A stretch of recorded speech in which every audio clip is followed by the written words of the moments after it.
Thank you.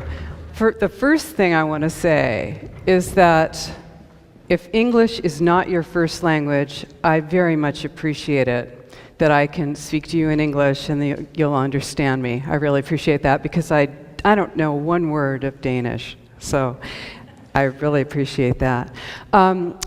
Someone said to me, well, just a couple of days ago, they said, it seems to me that people in the United States are kind of obsessed with the concept of freedom. And what I thought to myself is, but aren't we all? I mean, isn't this the nature of the human being, to be free? And even though, of course, it's like Dylan said, Bob Dylan, are birds free from the chains of the skyway? No, of course not. We are subject to the natural laws. But the laws of man should not be used to subjugate human beings. We are free. So what I'm going to be talking about is United Nations Agenda 21, Sustainable Development. And I'm sure, unlike people in the United States, you may have heard about this global agreement. But in the United States, anyone who talks about it is considered to be and labeled a conspiracy theorist, an extremist, kind of a nut, right? And the press will malign you. In fact, up until very recently, the press denied, the United States press and the world press denied that Agenda 21 exists. But it does. It exists. And it is the blueprint. It is the action plan to inventory and control all land, all water, all minerals, all plants, all animals, all means of production, all construction, all energy, all education, all information, and all human beings in the world. Inventory and control. The action plan. Okay? It's the real deal. It's a transition from representative government to governance by unelected boards and commissions. It's the erasure of jurisdictional boundaries and the loss of private property rights. And ultimately, you need to know that this, your body, is your most important private property, your body and your mind. So, ultimately, it leads to the loss of sovereignty and freedom for all of us. So, of course, you're going to be concerned about this, not just as citizens of whatever nation you live in, but as free human beings. And this, of course, is a nonpartisan issue. So United Nations Agenda 21, Sustainable Development, was agreed to by 179 nations, including the United States and Denmark, in 1992 at the UN Earth Summit in Rio de Janeiro, Brazil. In the US, George H.W. Bush committed us to implementing sustainable development, and it's been supported by every president ever since. Bush, Clinton, Baby Bush, and Obama. This is a global plan, but it is implemented locally. So it gives the illusion of being a grassroots movement, but it is not.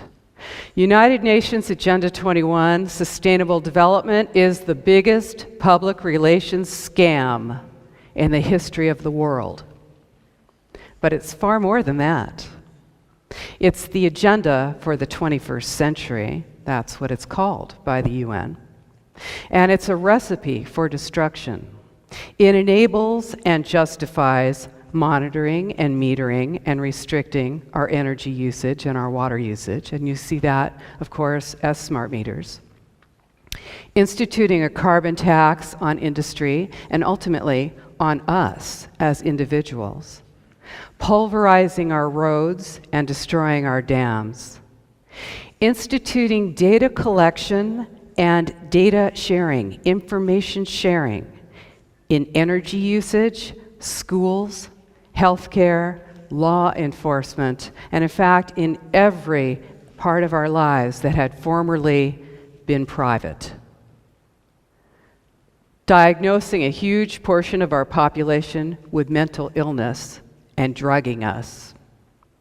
It enables the revamping of our school systems by inserting sustainable development principles into every course, from pre-kindergarten all the way to postgraduate school. So, by the way, if you're looking to the young generation to save us, you are looking at the resistance here. We must resist and work together. People are being indoctrinated in the school systems to support the principles of sustainable development.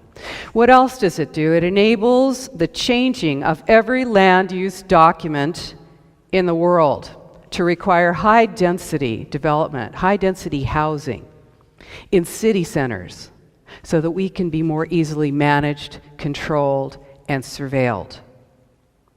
It allows for warrantless searches and domestic surveillance. And hey, in the U.S., we are now, under the U.S. Patriot Act, we can be identified as potential enemy combatants, and we see the redefinition of torture. It allows for the loss of personal and national sovereignty in a global transfer to mega corporations. This is the erection of a corporatocracy. That's what it is. It's a global totalitarian state, and it is in progress right now. This is not something that's out there in the future, or it's not here in Denmark, or it's nothing to worry about. This is happening right now. This is what it looks like. It is incremental. That's how it works. It's no flashing lights. You're not going to see it named that very often. It's a stealth plan right out there in plain sight. And it sounds crazy, and it is crazy, but I'm not crazy. I guarantee you. So, there's an overarching political and social philosophy that goes with this plan, and it's communitarianism. All over the world, and certainly in the United States, our individual rights are paramount. Now, that doesn't mean that you can go and transgress on someone else, but it means that the individual's rights are guaranteed: life, liberty, and the pursuit of happiness. You know, who's going to define what the pursuit of happiness is? But this is all individuals know this for themselves, right? But under communitarianism, the individual's rights are balanced with the rights of the community. Now, there are no rights of the community, and the community itself is not delineated. You know, what is the community? If you dissent, I guarantee you, you are not the community. The community is whatever those who are in control define it as long as it is in support of those plans. So I'm going to give you an example. It's all for the common good. This is what you'll hear. It's all for the common good. So here's a way to think about this, okay? If you have we're going to do a visual here, okay? I'm going to take a clear pitcher of water, a clear glass of water, a glass of water. This is your individual rights, okay? Your individual rights, clear glass of water. Put it down here. Now we're going to take a glass of milk. This is a communitarian state, communitarian rights, Nazi Germany, Soviet Russia, Maoist China. This is the all for the common good, okay? We're going to put that down. Now we're going to balance those rights. We're going to take a clear glass pitcher. We're going to take your individual rights and the rights of the community. We're going to balance them. We're going to pour them together. What do you have? You've got milk. You have subsumed your individual rights into the rights of the community. Undelineated, can change at any time.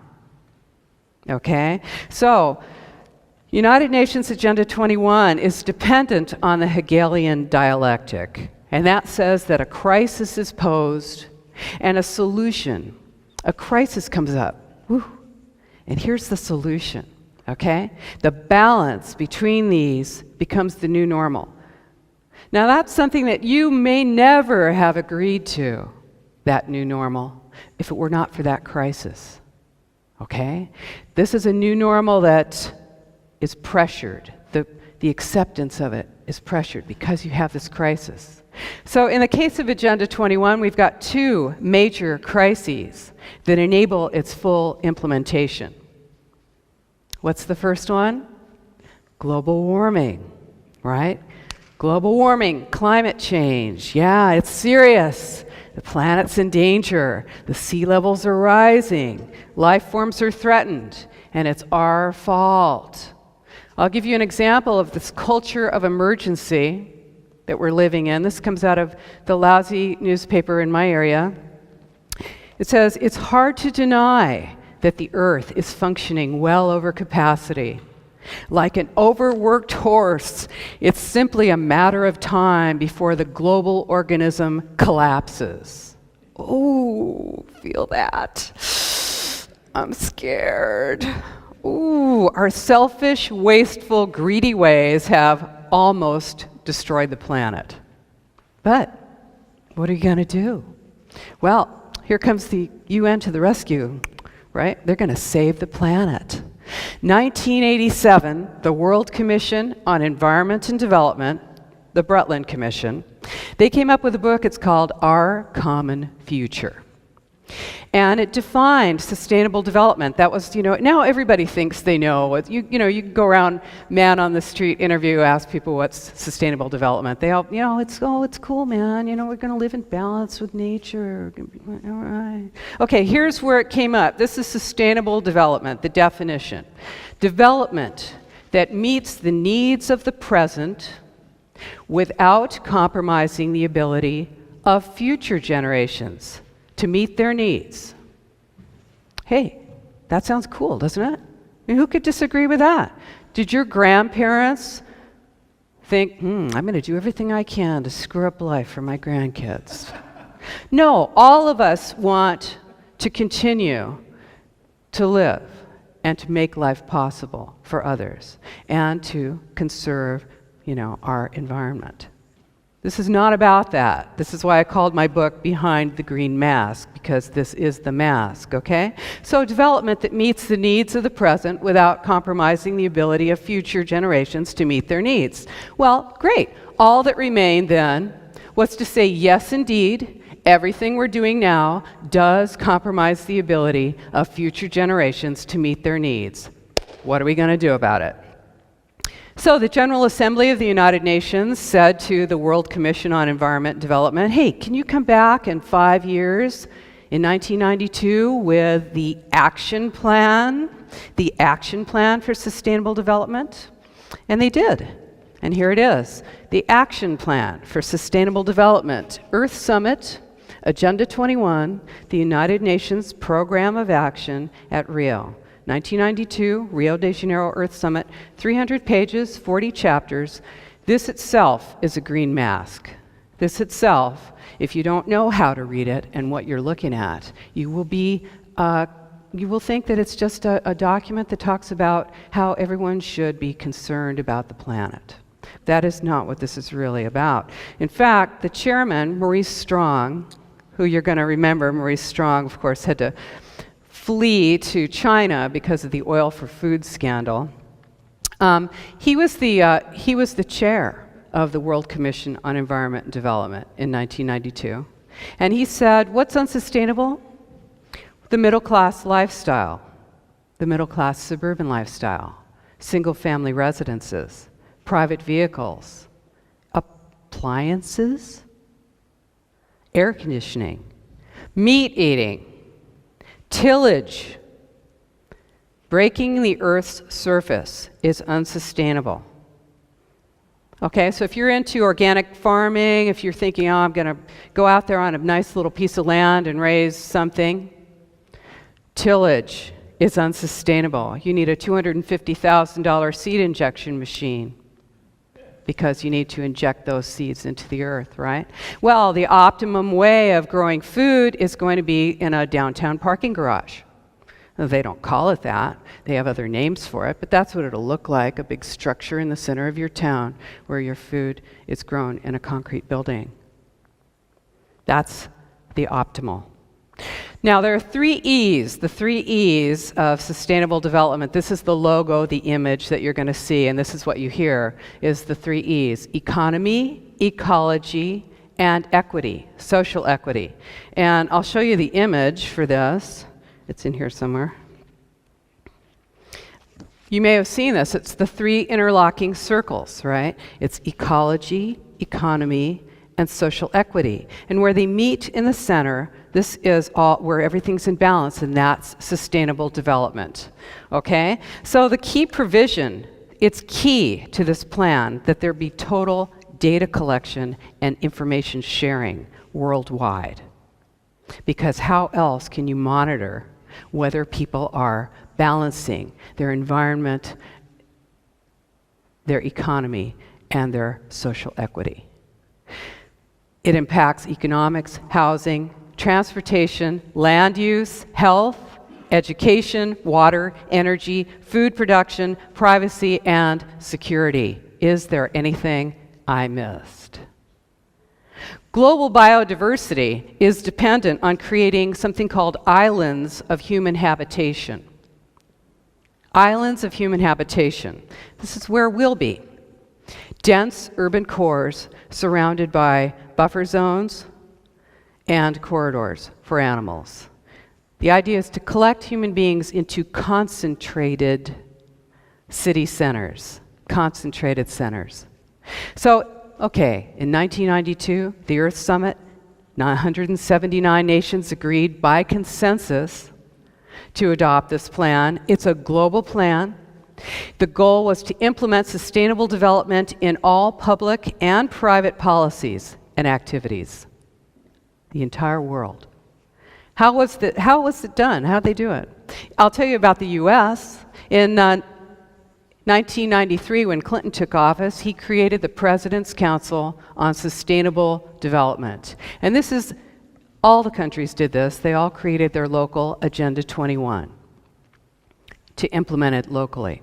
Okay? So, who was on that? You need to hear this because you need to see how this all comes together. It's a beautiful, beautiful framework for totalitarian control.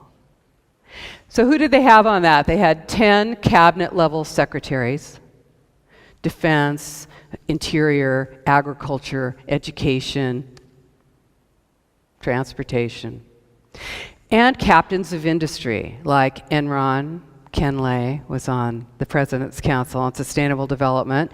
BP, British Petroleum, DuPont, Dow Chemical, Ciba-Geigy, Sandoz, Novartis was on the President's Council on Sustainable Development. What do? They provide vaccines.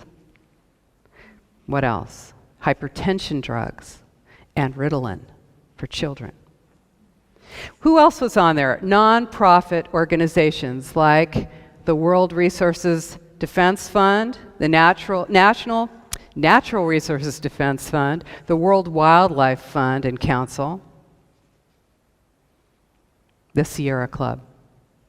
Okay, so what this does is it brings nonprofits, government, and corporations together to implement policy, because the idea was that this plan could be implemented administratively all over the world without us knowing about it. So how are they going to do it? They were going to use and are using land use plans, because this is the way to control the population, is by controlling land.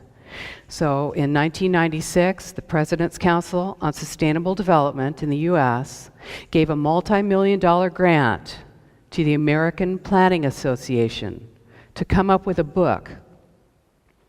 Now, it's a 12-pound book, so I didn't bring it with me. It's called Growing Smart, Legislative Guidebook with Model Statutes for Planning and the Management of Change.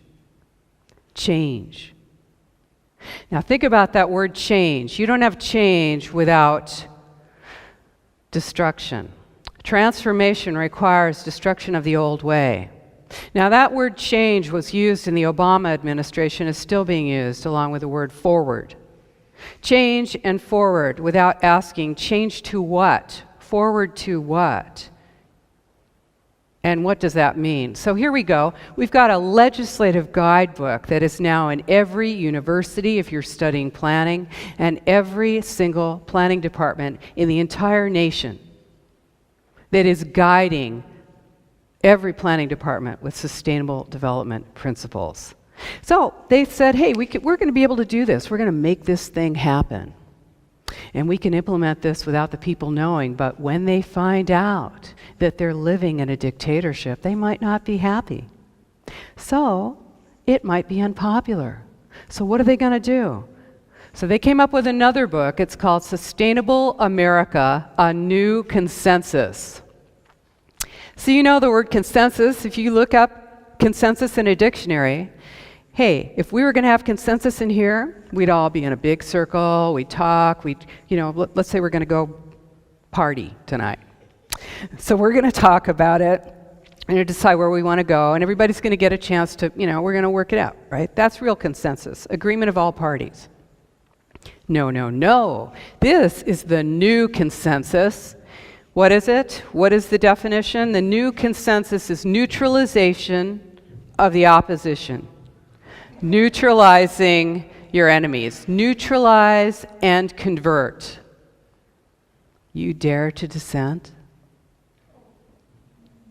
Agenda 21 is top-down, global, but it gives the illusion of being local, right? So it purports to being sourced in the people. And it needs support by the stakeholders. You think you're a stakeholder. You are not a stakeholder. Okay? They need community buy-in, so they create it. In fact, they create the community. In fact, your local government is engaged. Now, does this sound like, hey, this is a conspiracy, but it ain't no theory. This is the real deal. So your local government will go out into your neighborhoods and identify people who are willing to work with them. And then they will elevate them. They'll say, hey, have you thought about starting a neighborhood association? And then there's that person who's speaking for you. Well, you're cooking dinner and you're hanging out and you're doing other things. You don't even know that person exists, but they are helping to make policy for what happens to you in your town right now. So they create community. They use nonprofits, civil society, unelected boards, and they create these groups. Nonprofits, non-governmental organizations are at the bottom level of this bureaucracy. This is a bureaucracy that is created where we have no impact. This is not representative, right? So they have public opinion meetings. They call them visioning meetings in the United States. This is all across the U.S. You get invited to come on down, give your opinion of this cool new plan for the center of town. So you go down there. And they've got a screen up there and they show, do you like this? Do you like that? They give you 3 options. You don't like any of them, but you don't get to say that. And if you do say that, well, you're a dissenter. Remember, communitarianism. They'll shame you. They'll mock you. You'll be rejected by your community. Half the time, the people in that room are being paid to be there. They are people who are working with a nonprofit. They're consultants. They're employees of the government who are there after hours being paid.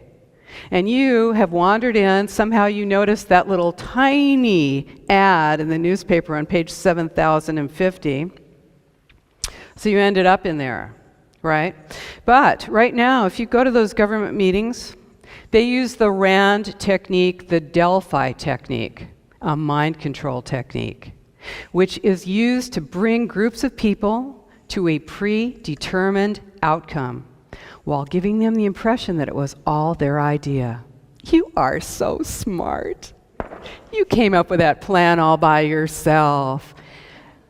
We won't tell you it's the same plan in every single city in the entire United States and around the world. If you dissent, they bring in men with guns. There are now men with guns in every government city meeting that the public is invited to. Men with guns ring the walls. They're called police officers. I've been chased down an aisle when I had a mic, when I was giving my opinion, you can imagine, and chased by a police officer. I said, what are you going to do? Arrest me for saying something? You afraid I'm going to say something? You're going to see, okay, so this is it. You're going to see these terms, and they all sound cool. This is all straight out of Agenda 21. Capacity building, strengthening community, consensus building, vibrant, walkable, transformation, livable, change. Ooh, God, it feels good, doesn't it? Yes, this is it. This is manufactured consensus and behavioral modification. This is public re-education. Lifelong learning, you ever see that? Lifelong learning, that's when you go to school as a child and you never stop being indoctrinated. Come on down, we'll give you a class in knitting, and meanwhile we're going to tell you about sustainable development. And it's not about making sure that those sheep are well cared for and eating the right things. It's not about that. It is about manipulating public opinion. It is about opening the populace to accepting decisions made by consensus. So in case you think I'm making this up, I want to show you this. I got this little thing on Amazon. It was published in 1994 or something, and I'm sure that it didn't sell many copies. Now they're just flying off the shelves. I'm sure they're like, what the heck's going on with this?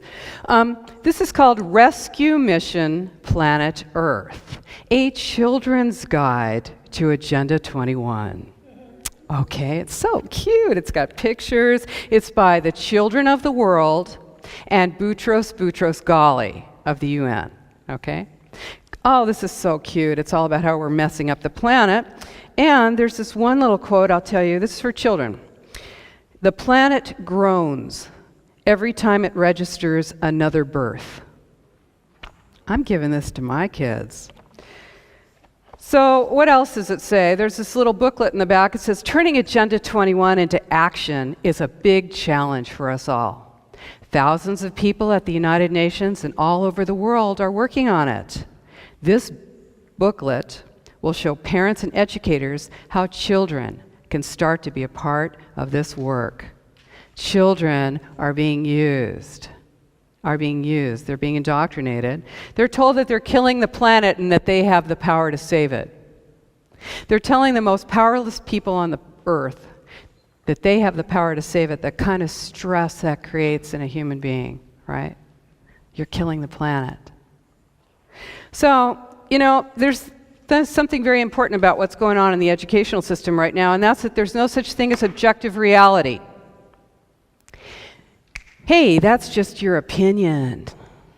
Everybody is entitled to their opinion about how things are. No one's worth more than anyone else. No one's values are more important than anyone else. No one's abilities are more important than anyone else. Of course, no one's more important than anyone else, but no one's reality is real. It's all completely changeable. It's amorphous. Even mathematics. Even the certainty of mathematics is now being messed around with by those who are teaching sustainable development. Hey, if you think 1 + 1 = 5, well, let's really think about that. Because you're valued here and your opinion is important to us. So what this does is it creates that uncertainty about what is real. So when I tell you that what I'm telling you right now is the truth, and you can check it out for yourself, well, hey, that's just my opinion. The idea that, here's the deal. The idea is that life in the suburbs is, and the rural areas, I think your whole country is rural, isn't it? Pretty much, except for Copenhagen and Aarhus and a few other cities. You are a rural nation here in Denmark. And the United States, by the way, is 2.5 times the size of Europe and has roughly 60% of the population. Big, big country. There's places you can go out and walk and nobody will find your body for a long time. But we're using up nature. That's what we're being told. So the idea is that life in the suburbs and the rural areas is unsustainable because we produce too many greenhouse gas emissions. With our evil sprawl. You live in a house? You got a yard? You're bad. So, it costs too much to get public transportation out to you, you selfish thing living out there nowhere, right? So, we're going to bring you into the city centers so that we'll be more sustainable. Dense city centers. We're going to build using your tax dollars, subsidies. We're going to build smart growth. Now, I don't know if let's see, this thing is called growing smart. I don't know if you're familiar with the term smart growth. You're not. Well, in the United States, it is, you trip over it. It's like printed on the street. You can't miss it. Smart growth. Everything's smart, by the way. You got a smartphone, you got a smart yard, you got a smart. Anything that's smart, you better figure it's stupid. You're being manipulated. Smart? So, this is growing smart. We're going to grow smart. We're going to put you in a cell block and paint it a nice color. Okay, so you're in a high-density development. What does that mean? It means apartments or condos on top of shops in the center of town. You've got a bus lane or a bus line out there. Maybe you got a train. Okay, the building's built right to the edge of the sidewalk. Right to the edge of the sidewalk. Or you're running down the street. You did something. You're hiding. Where are you going to hide? Nowhere. That building's built right to the edge of the sidewalk. And what do you have? Miles of those. Around the back in an alley, you've got access for a single car per unit or less. Around in the front, you've got a wide sidewalk so you can have coffee in your little coffee shop. You got a bike lane. Got a single lane for cars, trucks, buses, deliveries. And you got a median strip with some trees in the middle. Oh, your house is burning down? Well, hopefully the emergency vehicles will be able to get through there. So, this is, and then the other side of the street's the same. This is built often with your tax dollars. Infrastructure is built with your tax dollars. These towns are being rezoned and redesigned to high-density development. These units, what do you have when you live in a condo? You think you own that? No. The homeowners association owns your butt. You don't want to pay for the new roof? Well, they're going to lien your house, and you will be paying that. They can raise your homeowners association fees at any time. If you're in an apartment, you're mobile, you can move. You don't consider that you're part of that structure, that part of that life, part of that community. So high-density development, it's not about that building. It is an ideology. It's an ideology that says that if you live in a home, if you have a yard, if you're growing your plants and not in a community garden, if you want private space in your backyard, what are you doing back there? Hey, and you better be on your bike because what do you have in the trunk of that car? Who's in there with you? You might be saying something. Where can you be where you're not being listened to? So, how do they do this? How are they implementing this worldwide? They are using an international group called the International Council on Local Environmental Initiatives, ICLEI. ICLEI. Now, have you ever heard of ICLEI? Ever heard of ICLEI? Oh, good. There's like one person in here that's heard of ICLEI, all right?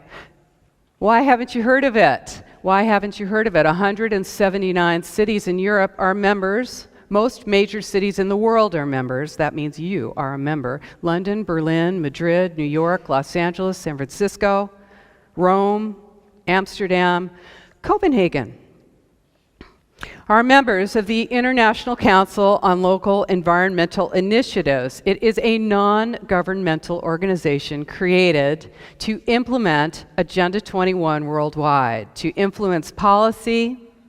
It's a stealth organization in 80 countries. It says it gauges livability, and it sells climate action plans.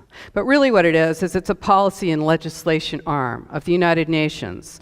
And it's made up of elected officials, non-governmental organizations, and consultants making policy for you. So this is how it happens.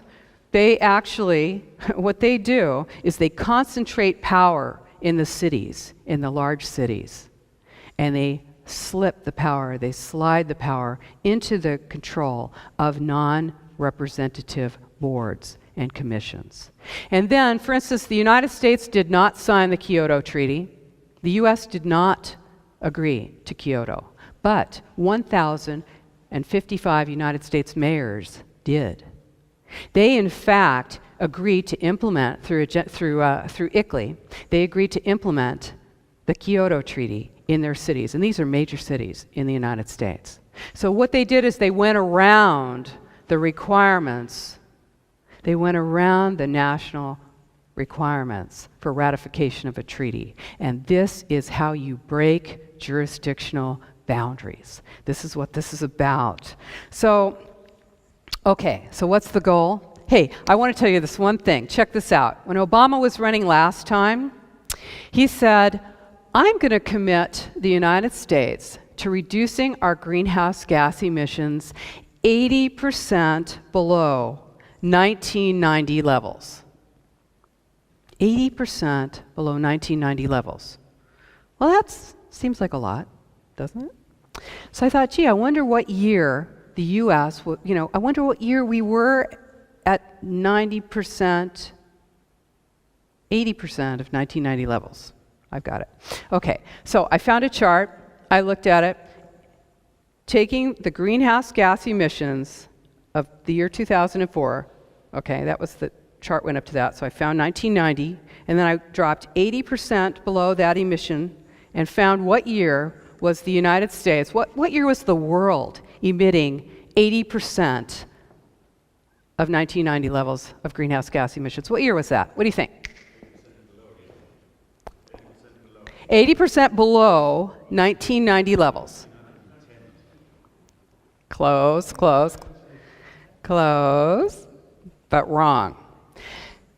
1934. Oh, a great year for the world, right in the depths of the Depression, right? This is cool. We got it all going on. 80% below 90. But think about this. Do we have more people now than we had in 1934? So, what does that mean? On a per capita basis, you're back in the 1880s, except you can't have a horse because it emits too many greenhouse gas emissions. So you're on a bicycle. This is it. You're on a bike. Okay, the goal is using the green mask of environmental concern. The two parts of Agenda 21 are imposed, and that is smart growth, high-density development, moving populations into controlled city centers where they can be monitored, controlled, and surveilled, and the other part, the Wildlands Project. Wildlands. Getting people off the rural land, blocking access to wilderness roads and resources, and shifting land ownership from private to public. And then when it's in public hands, it can be then shifted into other private hands, conglomerates, large corporations. So that's the way, this is how it's done. In Europe, all the nations made local Agenda 21 plans. All nations. And by the way, if you check out our website, Post Sustainability Institute, you'll find the link to the United Nations where you can actually find your own country, find the plans. This was updated, the UN updated it. Don't worry about it, I'll give you the information. Don't write it down now. What it was that the United Nations recorded those plans and actually had everything together on their websites up until about 1997. So you'll see, from 1992 to 1997, and yes, Denmark is on there, and you can check it out. So for instance, here in Denmark, let's just take Denmark. In the year 2000, the Danish Planning Act was amended to commit all municipalities to the development of local Agenda 21 strategies. In, the Earth Summit was, every 5 years. So in Johannesburg in 2002, what was the goal there? Broadening the role and capacity of local authorities in implementing Agenda 21. Here in Denmark, you've got the Aalborg Agreement in 1994. Aalborg plus 10, 2004, founded the European Local Action 21 Roundtable, public-private partnerships. Fascism. Yeah, that's one of the best ways. How do you implement this? You use the corporations, which pressure the government, work together funding the non-governmental organizations, which pressure the government, and then you have people that are shifting from one role to the other. Well, they go out of office and now they're the head of whatever the environmental group is, and then they move from there into another elected position, and this is how your policies are changed. In 2012 was the 20th anniversary of Agenda 21, right? Rio plus 20. And in Rio de Janeiro, what was the deal there? Strengthening the role of major groups, non-governmental organizations. What did they do there? They say it's a failure. If you check it out with the UN, they're going to tell you, oh, that thing, that failed. We really screwed. They always tell you they failed. They always tell you they failed in their plans because they don't want you to freak out. Yes, we achieved our goal. So, strengthening the role of major groups, what did they do? They made $500 billion in agreements between non-governmental organizations, foundations, corporations, and governments at that time. The World Business Council for Sustainable Development, who's on that? Monsanto. GM, Sony, DuPont. How about those seeds, huh? Okay, so what you have here, you've got however you set up your representative government, but in the states we've got city, county, state, and federal. What do they all have in common? They're all elected by you. Now, yeah, they may not represent you, and you might not be happy about it, and you might need a whole heck of a lot of money to get in there, and things are very seriously messed up. But you still have the illusion of electing them, and at your local level, you are making policy and electing those officials. But what is this? Think about this. Global, regional, neighborhood. What do they have in common? Not representative. You do not elect any of those positions. And that is what we are shifting to. So, if you raise your voice against this, you're a dissenter, right? Communitarianism. Land use and land ownership restrictions are vital to this plan because they make regionalization possible. And here's what Ernst Huber, the official Nazi Party spokesman, said about this in 1933. Here's the official Nazi policy on land. All property is common property. The owner is bound by the people and the Reich to the responsible management of his goods. His legal position is only justified when he satisfies this responsibility to the community. Zbigniew Brzezinski, I think it's ended in 33. Zbigniew Brzezinski is the former national security advisor to President Carter. In 1995, 3 years after Agenda 21 was agreed to, he said, "We cannot leap into world government in one quick step. The precondition for eventual globalization, true globalization, genuine globalization, is progressive regionalization. Because thereby we move towards larger, more stable, more cooperative units, like the EU. Started as a trade agreement. This is how it works. Globalization, if you don't take anything else from this, think about this. Globalization is the standardization of systems. Standardization, you're going to see it as harmonization, homogeneity, uniformity. Hey, you can't control systems that don't match up. Systems refer to the legal system, the educational system, healthcare, markets, land use, law enforcement. Do you know about fusion centers? Fusion centers? My goodness, I must be somewhere else. I must not be in the United States. They must not tell you that what they're doing now with law enforcement is integrating, militarizing your local police force, integrating it with your state police, your military, Interpol, the entire world. is being completely integrated. Fusion centers, FBI, CIA, all of your records, everything. You cannot fall into those little cracks anymore.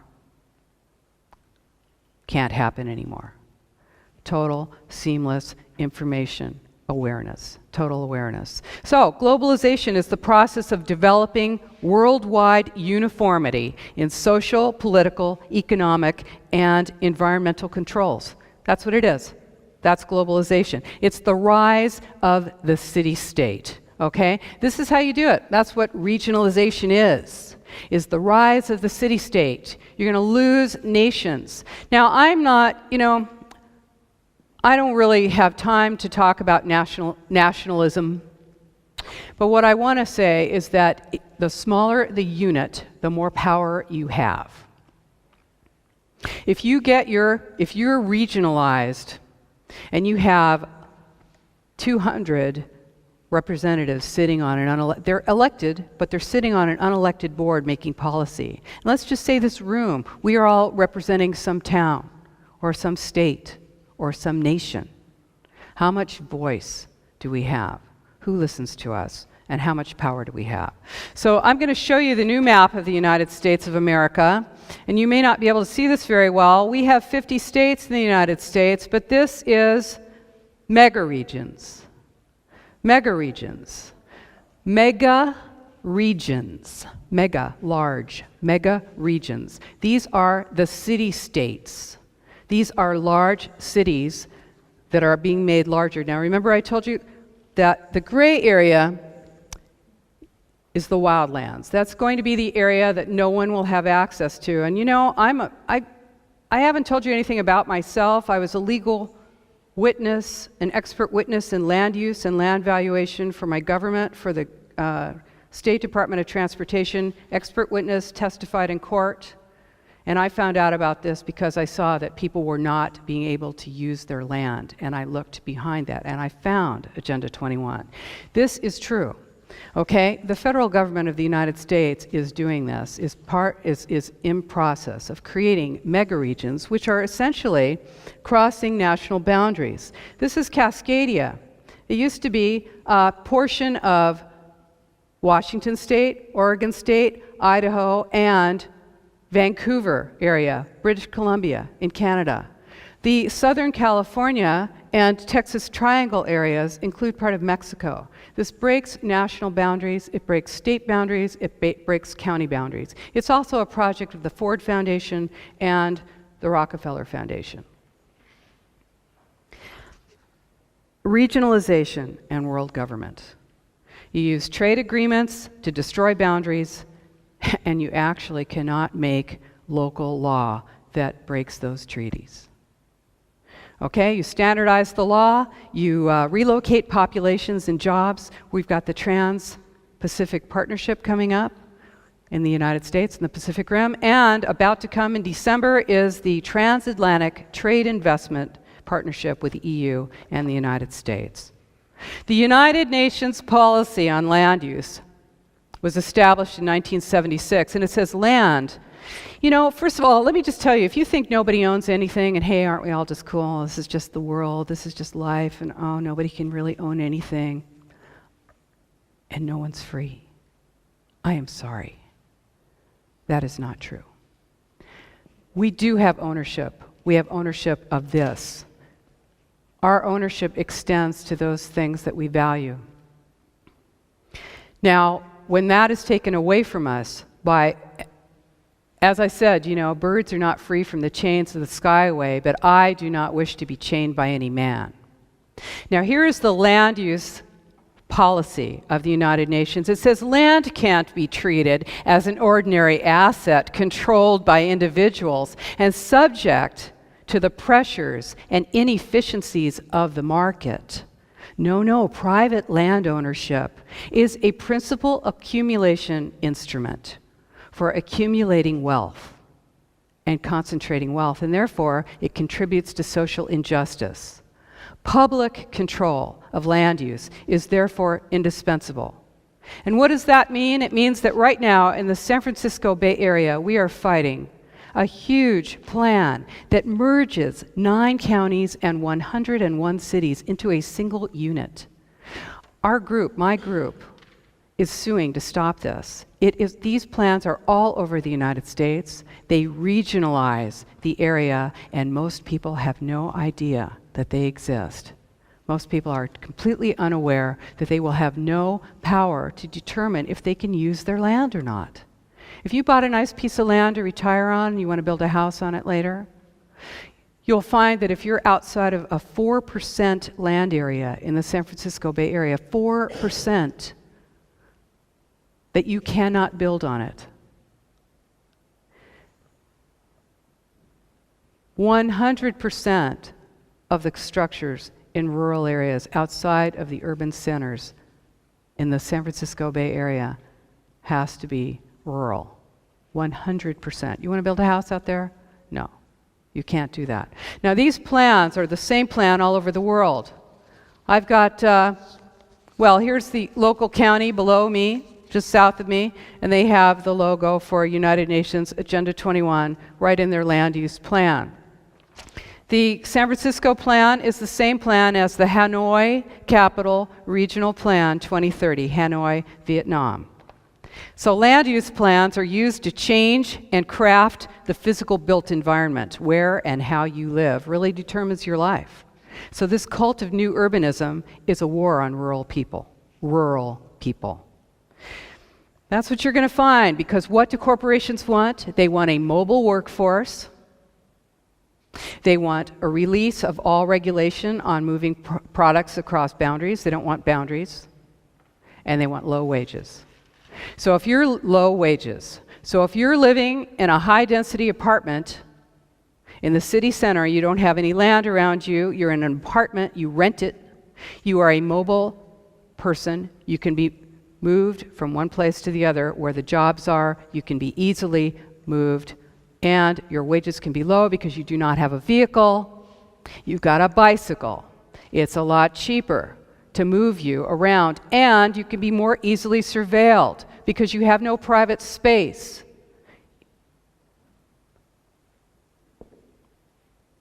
Okay? Got it? So, no, not yet. After. No. I'll answer everything you got, but not right now. Okay, so here we go. This is it. When you restrict single-family home development and you consolidate populations into tight urban centers, you're going to devastate land ownership and land use. And that's nationwide. In China, they've got the so-called ghost cities. Do you know about those? They're building, everybody's like, gee, I wonder what they're doing that for. Gosh, nobody's living there, and there are all these big, tall buildings that they just built. I wonder, okay, now we know. They're moving the rural populations in there against their will. They're relocating the rural populations against their will into these city centers that are built with full surveillance capability. All right? London, Berlin, Milan, other EU cities all across the world, this high-density apartment block construction is happening often with government subsidies, very often with government subsidies. So, the Wildlands Project. The Wildlands Project is, hey, this is a map of North America. You notice it has no boundaries on it because animals don't know where the boundaries are. The idea is that swaths of land will be identified, huge sections. I mean, I don't know how well you can see this, maybe not too well. This is a project of the World Resources Institute and the Wildlands Network. It's being implemented through the United States Environmental Protection Agency. This is about creating areas that are huge corridors for animal movement. The spine of the continent takes out about 12 states, goes down through most of Mexico and comes up all the way to Alaska. The idea is that, The idea is to remove humans and human activity from rural and suburban areas. Agenda 21 is rural cleansing. When you have fires, is it produced through HARP? Possibly.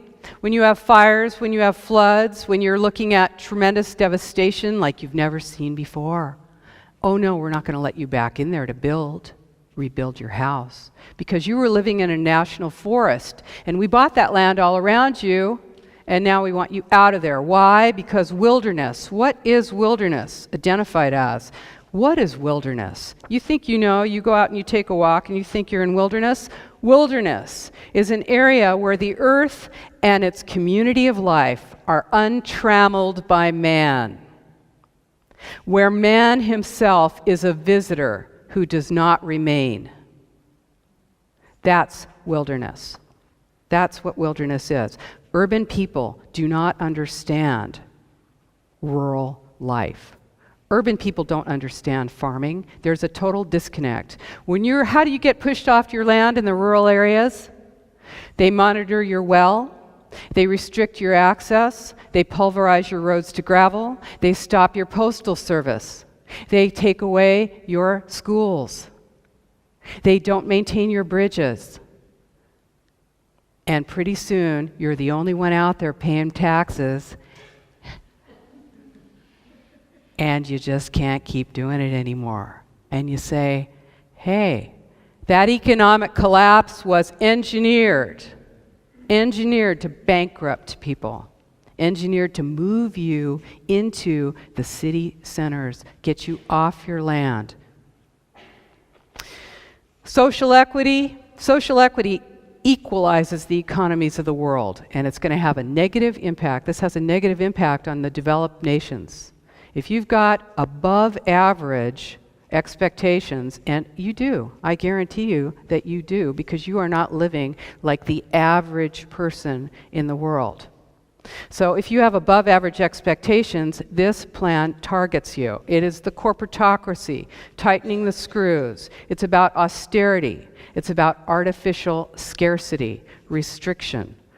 So, public-private partnerships allow for the government to get all the advantages of corporations, secrecy, no transparency, access to data for spying, no accountability, paying off cronies, and of course, what else public-private partnerships do for the corporations? The corporations then can use the power of the law, police power, to implement their plans. This is perfect. What do we get? We get risk and cost.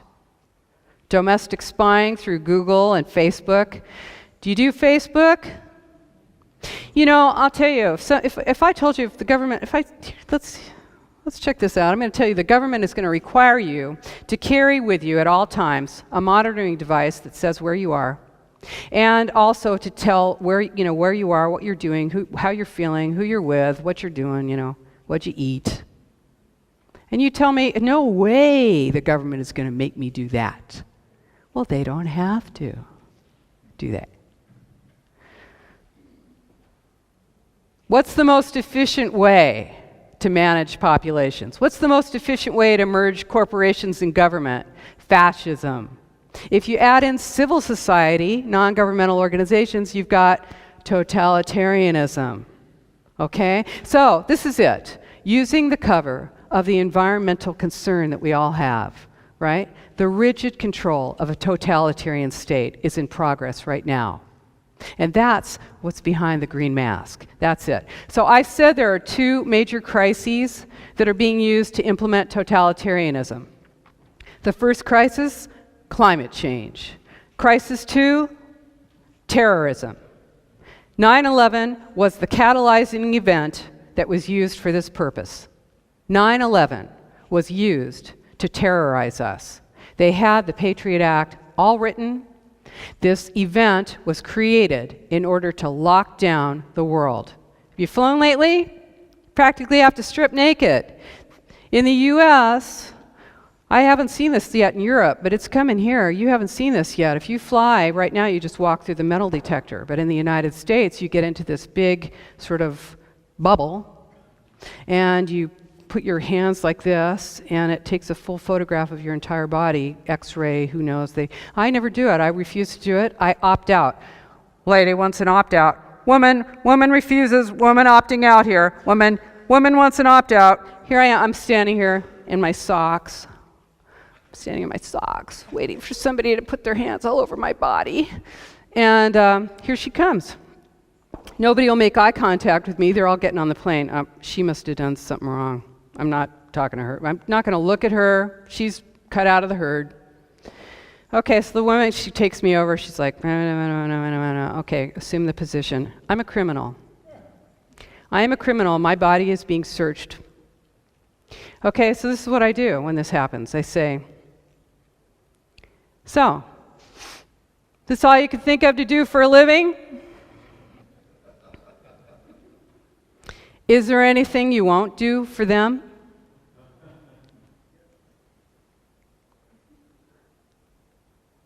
So you just take their money and you do what they say. Is that it? Well, that keeps me in the airport an extra half hour, usually. So, hey, don't cooperate. Okay? Creating a culture of emergency that's linked to human behavior, that enables a wide range of restrictions that are going to benefit a global totalitarian restructuring of the world. All totalitarian states share the same characteristics: total control of property and means of production, total information, surveillance, of course, loss of free speech. How you like that consensus, huh? Right? Loss of free speech and restricted movement. They also share the same philosophy, and that is, it's all for the common good. The individual is selfish. The Spartan present, austerity. Right? Oh, you use too much. You eat too much. Do you really need that big piece of land? What are you doing out there? The vision of the glorious future. Oh, everything's going to be so great when we have sustainable development worldwide. We're all going to be on our bikes. It's never going to rain or snow. There goes the train. Yeah, life's great. What else do they have in common? All totalitarian states. Terror. The war on terror is a war on you. Revolution is bad for business. Communism, fascism, Nazism, all for the fatherland. It's all for the common good. And as we say in the United States, it's all for the homeland. That's it. This is it.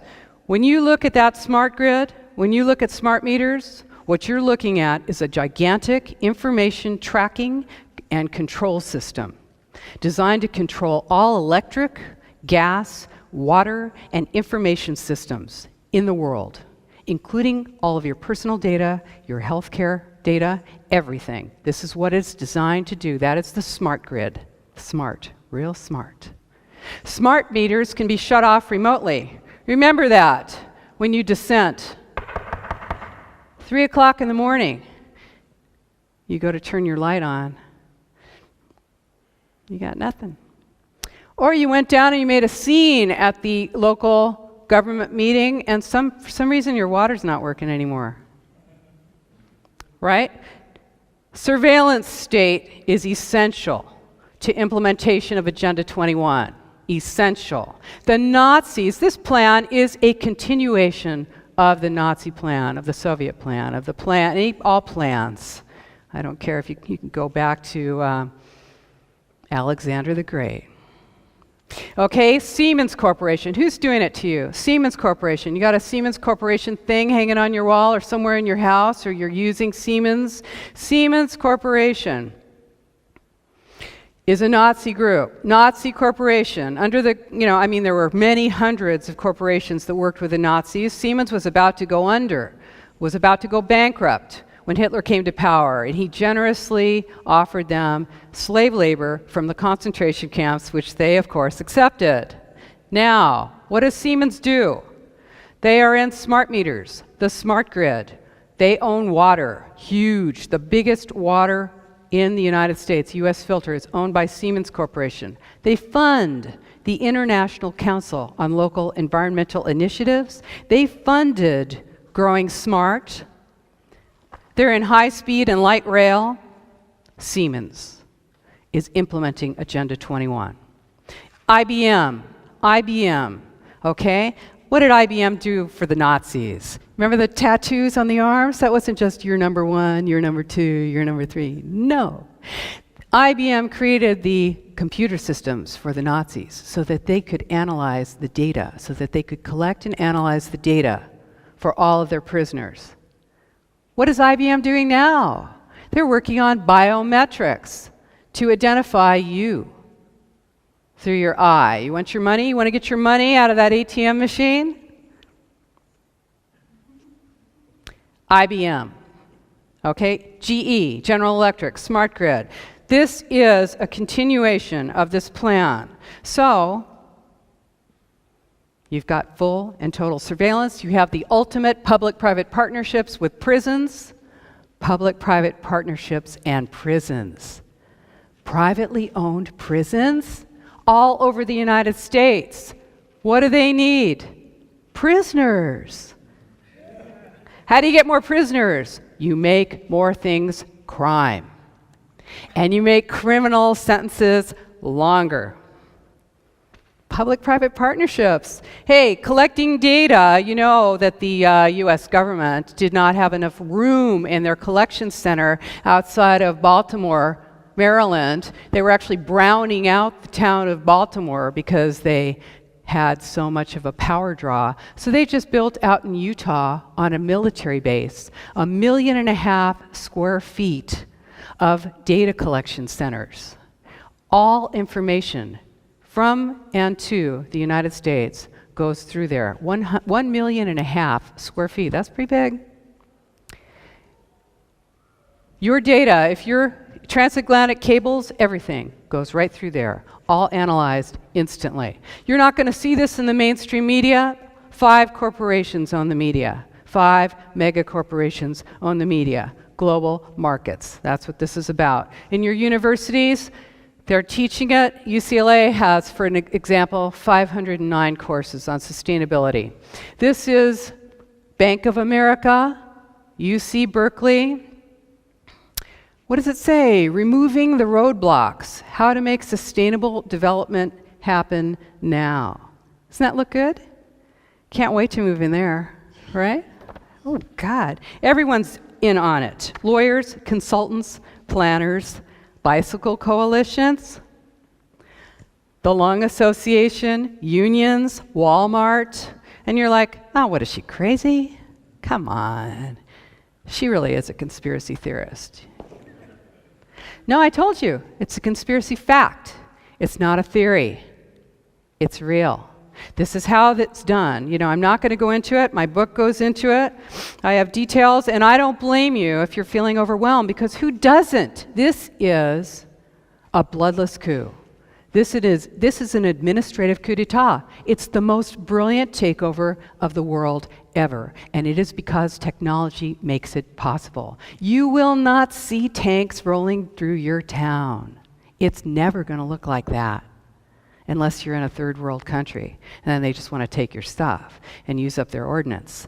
No, here it's going to look like it does right now. You'll still vote. You'll have a hollowed out shell. The structure will be gone. Slowly, people will come in from the country into the cities. Pretty soon, you won't have a private vehicle because gasoline costs. And you know, if free energy is made available, this is a race to implement this plan fully before those things are available to you.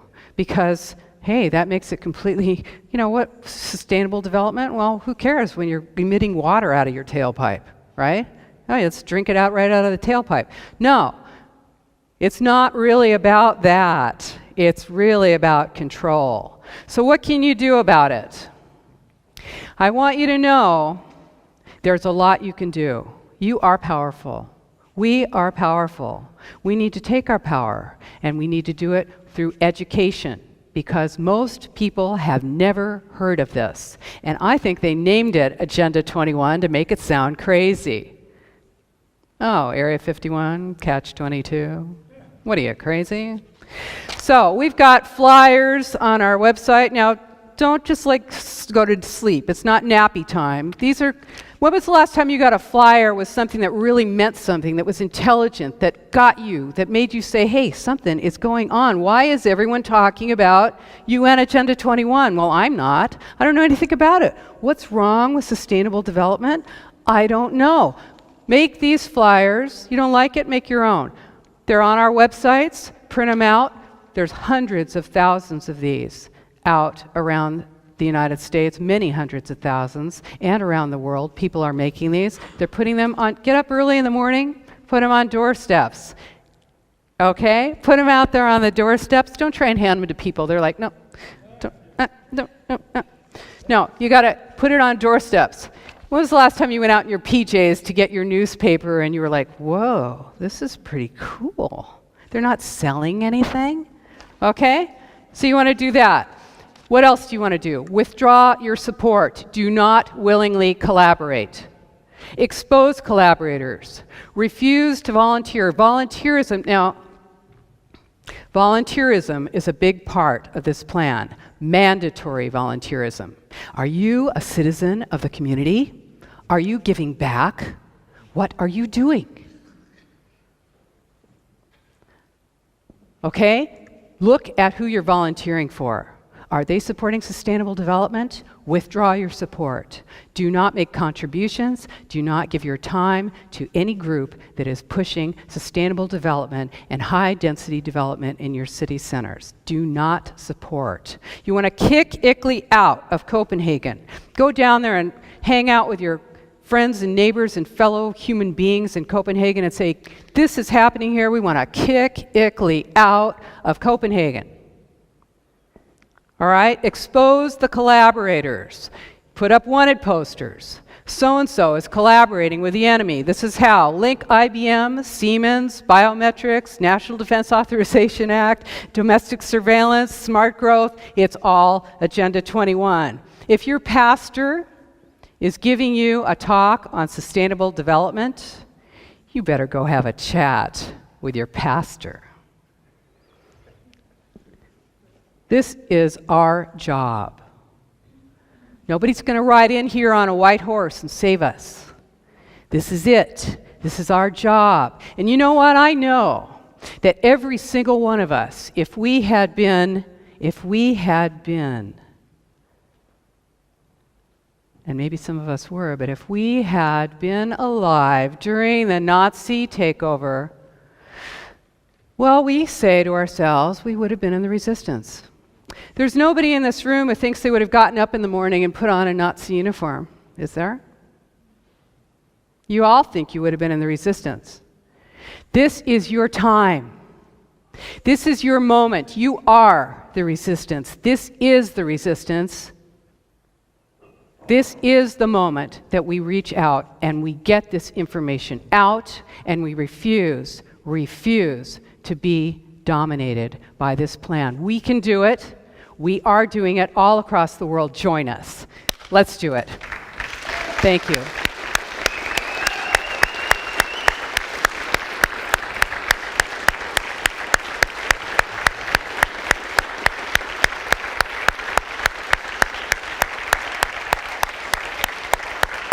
Thank you.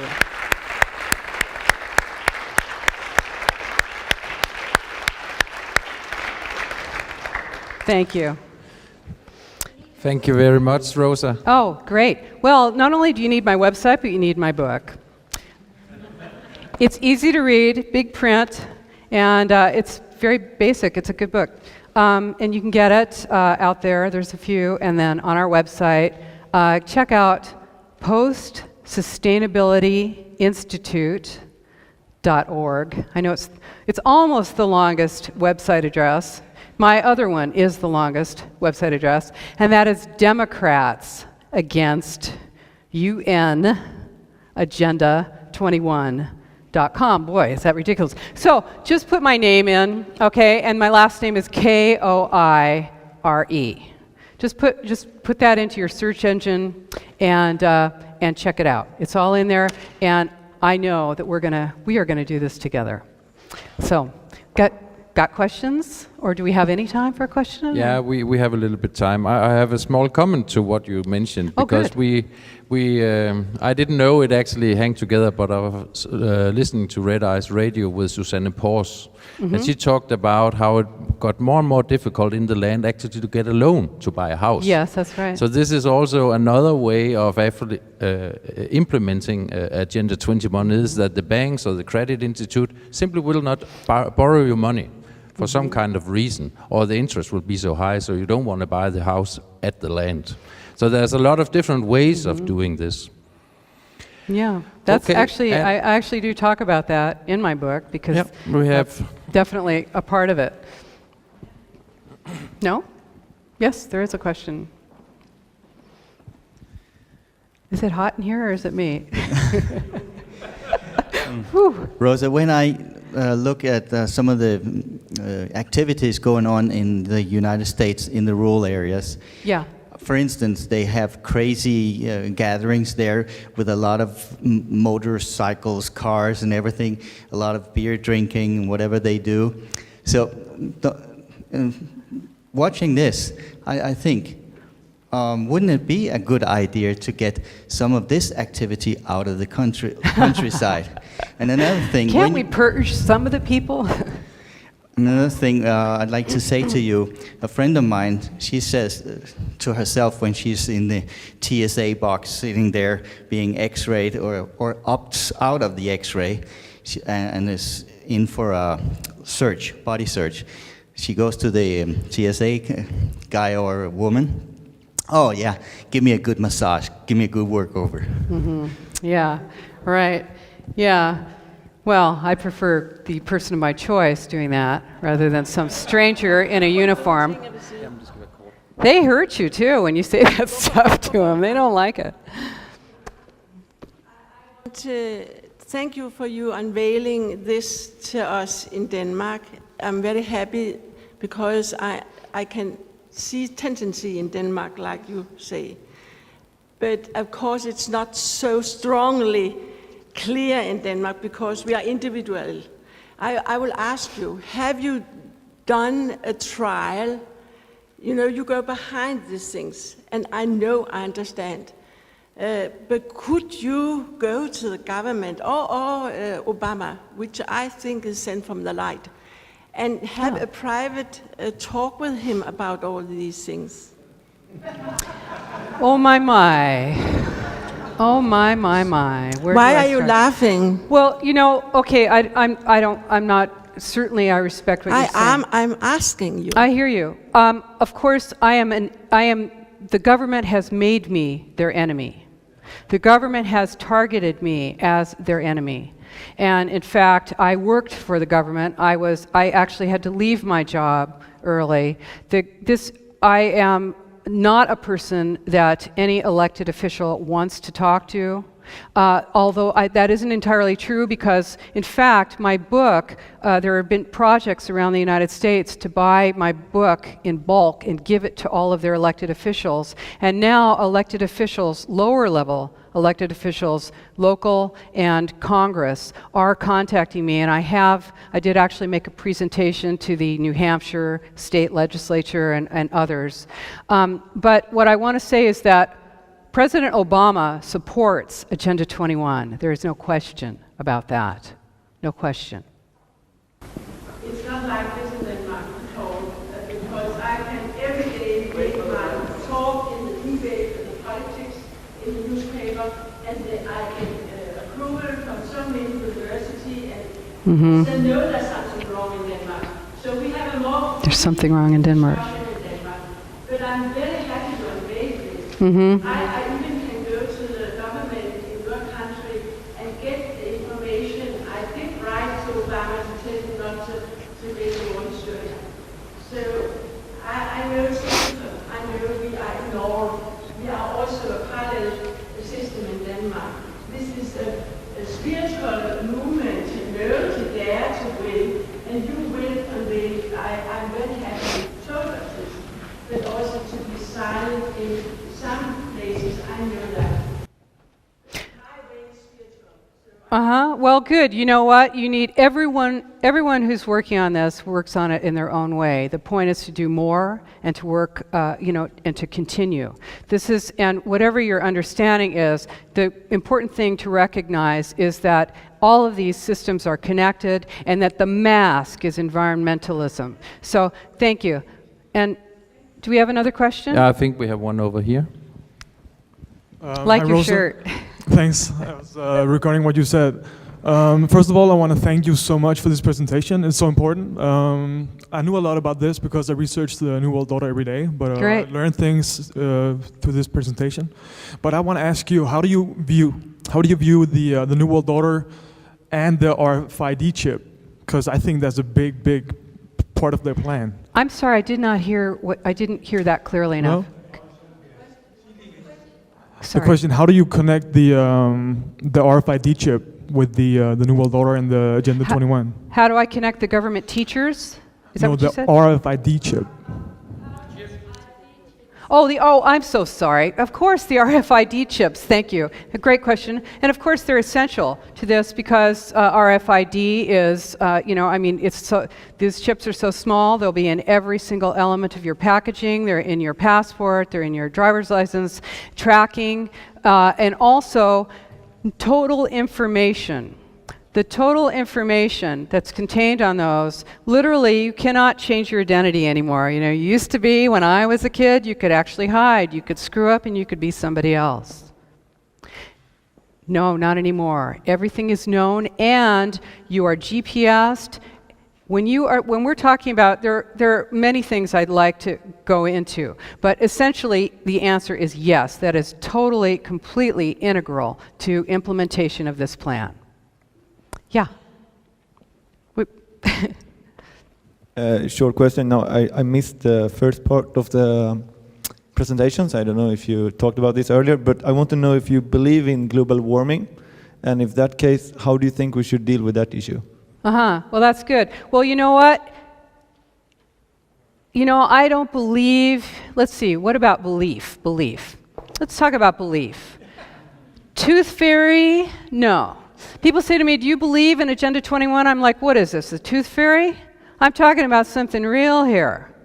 I'm not making this up. Now, global warming, as I say in my book, whether it's true or not, it's certainly a fabulous vehicle for this plan. I am not a scientist. I have read a lot of documentation. It appears that this is a manipulation. But I am not qualified, so what I will say is that it is being used as a way to implement a system of full control and surveillance. And if it wasn't that, it would have been something else.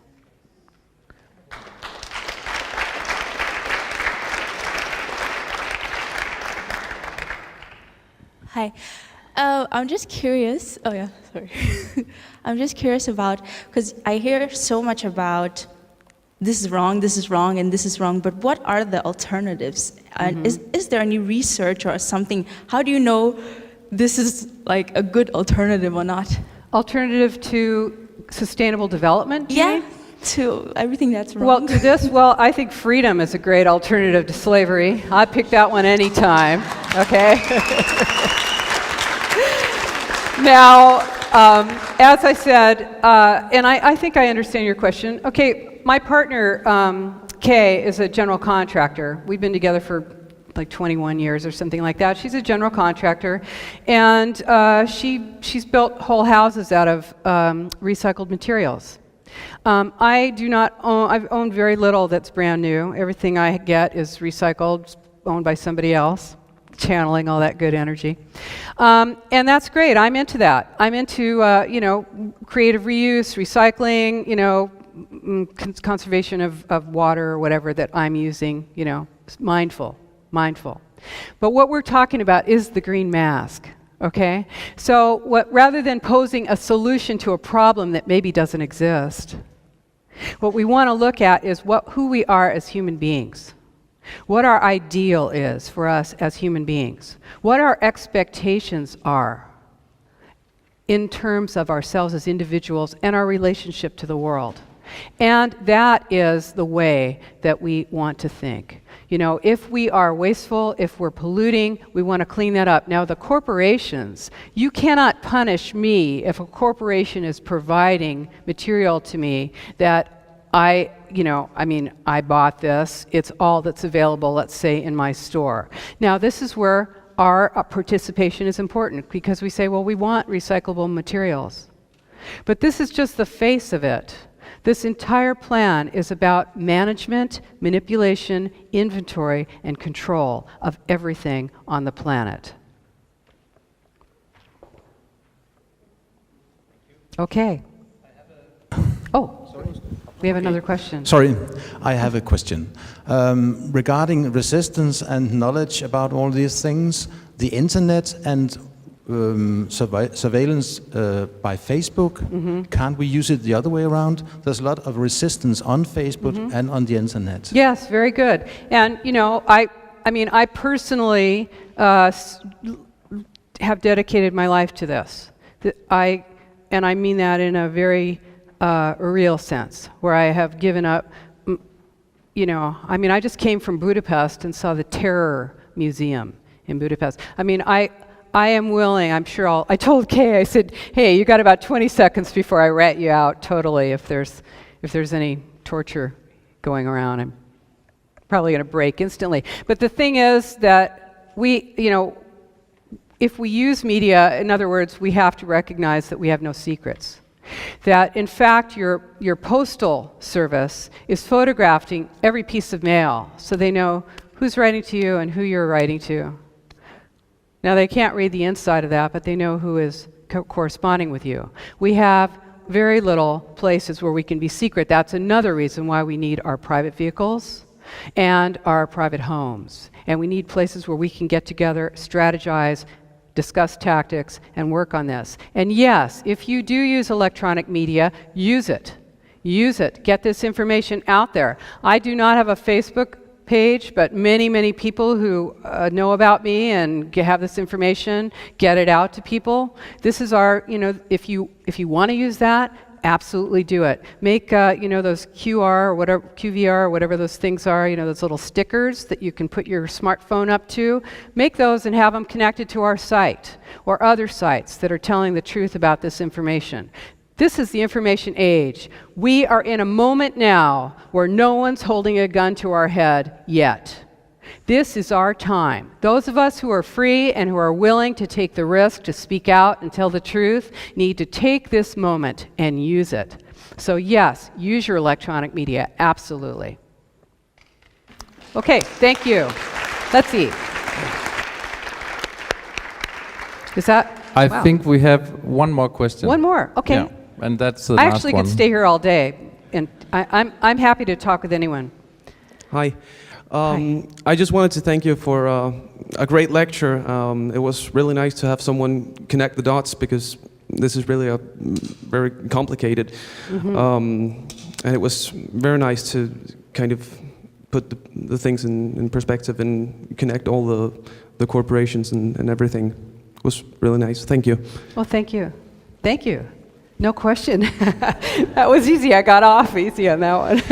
Okay. I think we should give Rosa one more applause. Oh, thank you. Thank you so much. Hey, thank you. Thank you. Thank you.